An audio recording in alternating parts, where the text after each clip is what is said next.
जय हिंद साथियों, एक बार फिर से आपका स्वागत है हमारे इस YouTube चैनल पर। जैसा कि आपको विदित होगा, इससे पहले वाली क्लास में हमने जीव विज्ञान यानी बायोलॉजी का बेसिक इंट्रोडक्शन इसके पहली वाली क्लास में देखा था। उसी को आधार मानते हुए हम आगे बढ़ रहे हैं। आज आपका शीर्षक होने जा रहा है जीवन की मौलिक इकाई, फंडामेंटल यूनिट ऑफ लाइफ। अगर हमें जीवन जीना है, जीवन यापन करना है, जैसे कि आप एक मनुष्य हैं, इसको ध्यान में रखते हुए अगर हम आपसे कहें कि जीवन यापन करना है, जीवन जीना है, तो सबसे मूल कारक क्या होगा जिसकी आवश्यकता पड़ेगी? तो आप यही कहेंगे, रोटी कपड़ा मकान। यानी मकान सबसे आवश्यक है, यानी घर। तो याद रखेंगे, जिस तरह से आप देखते हैं कि घर बना हुआ है, घर पूरा आपका जब बनता है तो बनकर जब तैयार होता है तो घर बनने में कुछ कमरे होते हैं। कमरे किससे बने होते हैं? दीवारों से बने होते हैं। और दीवारें किससे? ईंटों से बनी होती हैं। तो यानी एक निश्चित पैटर्न आप देख पा रहे हैं, एक प्रतिमान देख पा रहे हैं कि ईंटें जो है एक निश्चित क्रम में व्यवस्थित की जाती हैं तो दीवार बनती है। जब दीवारें अधिक हो जाती हैं, यानी 4 दीवारें हो जाती हैं, तो एक कमरा बनता है। कई सारे कमरे हो जाते हैं, आंगन हो जाता है, और भी सारी चीजें हो जाती हैं, तो एक घर का निर्माण होता है। जब आप उसमें रहने लगते हैं तो कहते हैं कि ये हमारा मकान है। तो ये तो बात हुई जीवन जीने के लिए। इसी तरह से जब आप जीवन यापन करते हैं, आप लाइफ सरवाइव कर रहे होते हैं, अर्थात सजीव होते हैं, कोई लिविंग होता है, कोई बॉडी है, कोई शरीर है जिसमें जान है। जैसा कि हमने कहा था कि वसूलों पे जब आ जाए आंच तो टकराना जरूरी है, अगर जिंदा हो तो जिंदा नजर आना जरूरी है। तो कोई जीवित है, कोई सजीव है, किसी का शरीर है, तो उसमें भी जब उसकी संरचना होगी तो हम देखेंगे कि कोई ना कोई निश्चित पैटर्न होगा, कुछ कारक होंगे जिसके द्वारा उसका शरीर, उसका बॉडी बना हुआ होगा। तो वह मौलिक इकाई जो है, वह मौलिक इकाई जीव की जिसमें जीवन होगा, उसकी मौलिक इकाई होगी कोशिका। क्या होगी? कोशिका, जिसको अंग्रेजी में आप सेल कहते हैं। तो इस तरह से उदय हुआ कोशिका का आज से हम स्टार्ट करने जा रहे हैं कोशिका नाम का शीर्षक। कोशिका नाम का शीर्षक आज से हम स्टार्ट करने जा रहे हैं। देखते हैं कोशिका है क्या। अगर हम परिभाषा स्वरूप बात करते हैं तो जो कोशिका होती है, कोशिका किसी भी जीव के शरीर की संरचनात्मक एवं क्रियात्मक इकाई होती है। यानी कहने का तात्पर्य यह है, जैसे कोई जीव है, जीव यानी सजीव है, उसमें जान है, यानी उसमें जीवन यापन करने की क्षमता है, लाइफ है। तो जो उसका बॉडी है, शरीर है, इसको बनाने के लिए, इसके निर्माण के लिए जिस यूनिट की, जिस इकाई की आवश्यकता होगी, यानी इसकी जो इकाई होगी, यूनिट होगी, वही होगी सेल यानी कोशिका। और इस जीव की जितनी भी क्रियात्मक, यानी जो भी क्रियाएं होंगी इसी में होंगी। यानी कोशिका के अंदर ही जीव की जितनी भी क्रियाएं होती हैं, यहीं पे विद्यमान होती हैं, यानी यहीं के द्वारा ही संचरित की जाती हैं। तो इस प्रकार हम कह सकते हैं कोशिका कोशिका किसी भी जीव की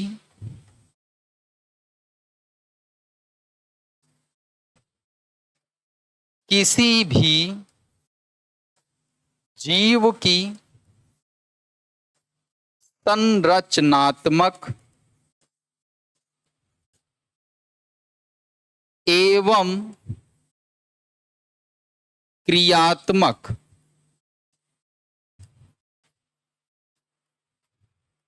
इकाई होती है। Cell is the structural and functional unit of life, यानी जीवन की, सजीव की जितनी भी क्रियात्मक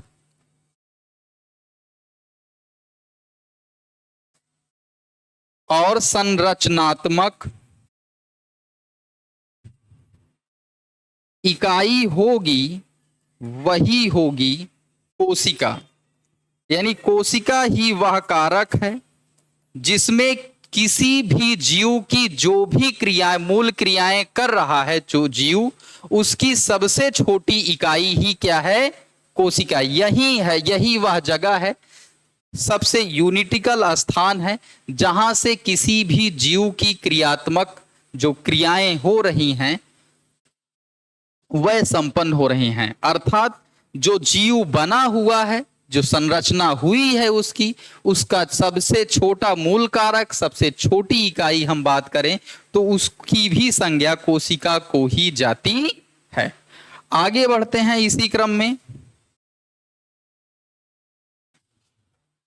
अगर हम बात करते हैं इसके खोजकर्ता की, इसके खोजकर्ता कौन है? तो प्रश्न आता है आपकी परीक्षाओं में, कोशिका के खोजकर्ता कौन है?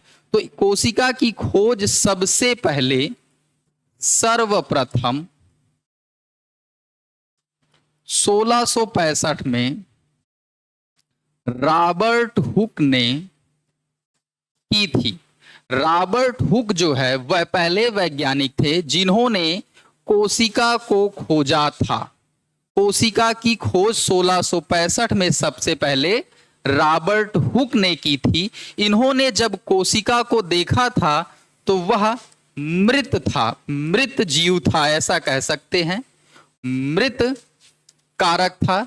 यानी मृत कोशिका की खोज रॉबर्ट हुक ने कार्क के टुकड़े में की थी। उसकी रचना जो है मधुमक्खी छत्ते जैसे बहुत सारी व्यवस्थाएं हैं, अलग चीजें, उससे यहाँ पे आपके कंपटीशन में बहुत ज्यादा प्रश्न नहीं आते हैं, लेकिन ये प्रश्न आता है कि कब और किसने की थी। तो एक समय और आता है, समय बीतता है,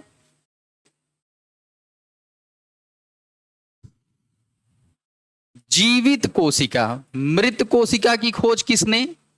रॉबर्ट हुक ने की।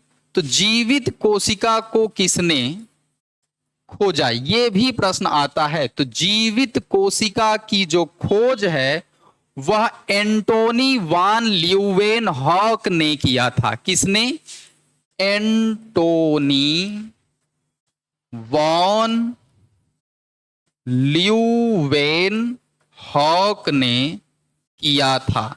तो जीवित कोशिका की खोज किसने की थी? एंटोनी वान ल्यूवेनहॉक ने, एंटोनी वान ल्यूवेनहॉक ने जीवित कोशिका की खोज की थी। लिविंग सेल, लिविंग सेल की डिस्कवरी एंटोनी वान ल्यूवेनहॉक ने सबसे पहले किया था। इसके बाद अगर हम बात करते हैं तो एक चीज और याद रखिएगा, जैसा कि हमने क्या कहा, सेल, कोशिका, सेल अंग्रेजी में क्या कहेंगे? सेल, हिंदी में कहेंगे कोशिका। प्रश्न भी आता है, कोशिका का अध्ययन, कोशिका का अध्ययन क्या कहलाएगा? कोशिका विज्ञान। कोशिका विज्ञान। अगर यहीं पे हम अंग्रेजी में बात करते हैं, वास्तविक रूप से अगर हम कहें तो अंग्रेजी में ही पूछता है, स्टडी ऑफ सेल, सेल से ही बना है साइटोलॉजी। तो याद रखेंगे ये महत्वपूर्ण जगह है, पूछता भी है। साइटोलॉजी है तो कोशिकाओं का अध्ययन, कोशिकाओं का अध्ययन, कोशिकाओं का अध्ययन, कोशिका का अध्ययन, साइटोलॉजी। ये प्रश्न बन सकता है, आपकी परीक्षा की दृष्टि से महत्वपूर्ण है। इसी तरह से कुछ अन्य भी हैं जो कि आपको हम दिखा रहे हैं स्लाइड पर। ओडेंटोलॉजी, दांतों का अध्ययन। ओप्थेल्मोलॉजी, आंखों का अध्ययन। हिस्टोलॉजी, ऊतकों का अध्ययन। ओस्टियोलॉजी, अस्थियों यानी बोन्स का, हड्डी का अध्ययन। इसका स्क्रीनशॉट लेना चाहें आप ले सकते हैं, परीक्षा की दृष्टि से यह महत्वपूर्ण है। किसी ना किसी परीक्षा के प्रश्नपत्रों को उठा के देखेंगे, संभावना है कि यहां से प्रश्न उठे होंगे, जरूर उठते हैं। आगे भी कुछ है, जैसे नेफ्रोलॉजी, नेफ्रॉन से बना है। गुर्दा, वृक्क यानी किडनी का अध्ययन, उसके ऊपर है। हीमेटोलॉजी, रुधिर यानी ब्लड का अध्ययन। न्यूरोलॉजी, मस्तिष्क यानी ब्रेन का अध्ययन। माइकोलॉजी, फंगी, फंगस यानी कवक का अध्ययन। और फाइकोलॉजी, शैवाल यानी एल्गी का अध्ययन। तो जैसे सेल का अध्ययन साइटोलॉजी, सेल की स्टडी साइटोलॉजी, उसी तरह से परीक्षा की दृष्टि से परीक्षा को ध्यान में रखते हुए 4-6 शाखाएं जो है हमने दे दी हैं, ये बार बार परीक्षाओं में पूछे जाते हैं। आगे बढ़ते हैं इसी क्रम में।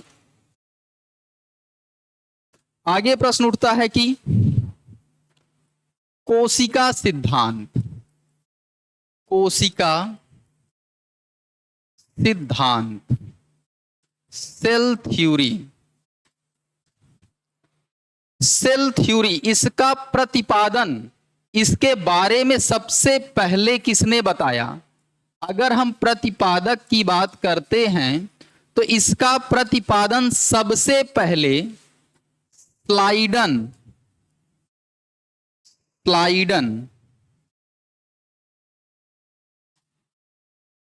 और स्वान ने किया था। कोशिका सिद्धांत, सेल थ्योरी, इसका प्रतिपादन सबसे पहले स्लाइडन नाम के वैज्ञानिक और स्वान नाम के वैज्ञानिकों ने किया था। याद रखेंगे, जो स्लाइडन थे ये जर्मन वैज्ञानिक थे और ये जंतु विज्ञान को जानने वाले थे। ये एक जंतु विज्ञानी थे जिनको जूलॉजिस्ट कह सकते हैं, और ये जो है फ्रांस के थे, इनको फ्रांसीसी वैज्ञानिक कहा गया। और ये वनस्पति को जानने वाले थे, यानी वनस्पति के बारे में इन्होंने, पेड़ पौधों के बारे में अध्ययन किया था, इसलिए वनस्पति विज्ञानी, इनको बॉटनिस्ट कहा जाएगा। ये जूलॉजिस्ट थे, ये बॉटनिस्ट थे। यानी हमने क्या बताया था इसके पहले? जीव यानी लिविंग,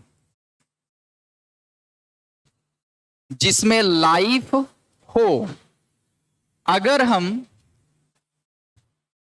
जीवों की गति को ध्यान में रखें तो गति के आधार पर जीवों को 2 भाग में बांटा गया। एक स्थानांतरित गति,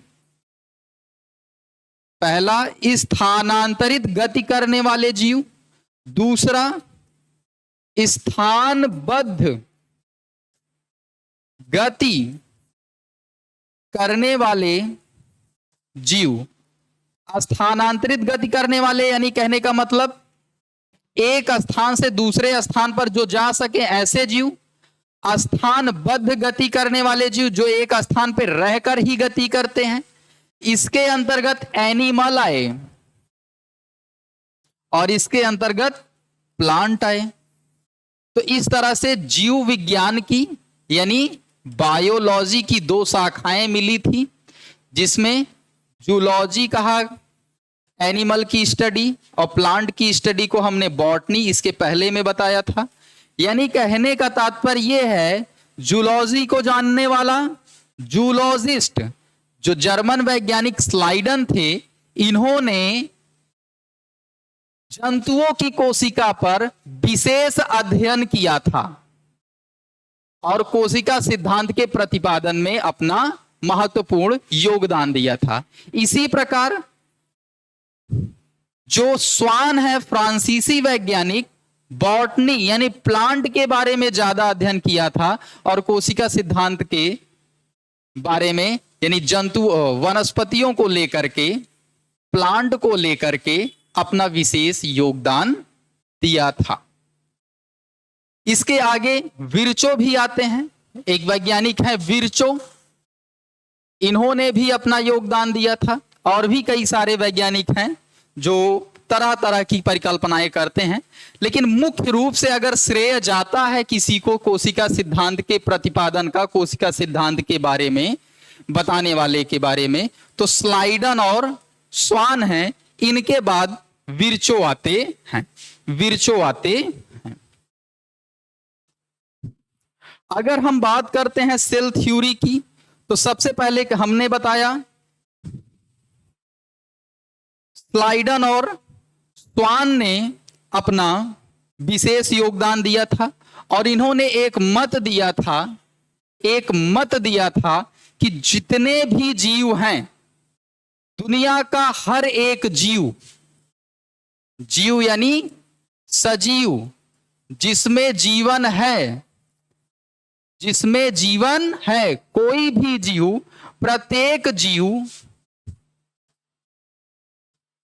प्रत्येक जीव का निर्माण कोशिका से हुआ है।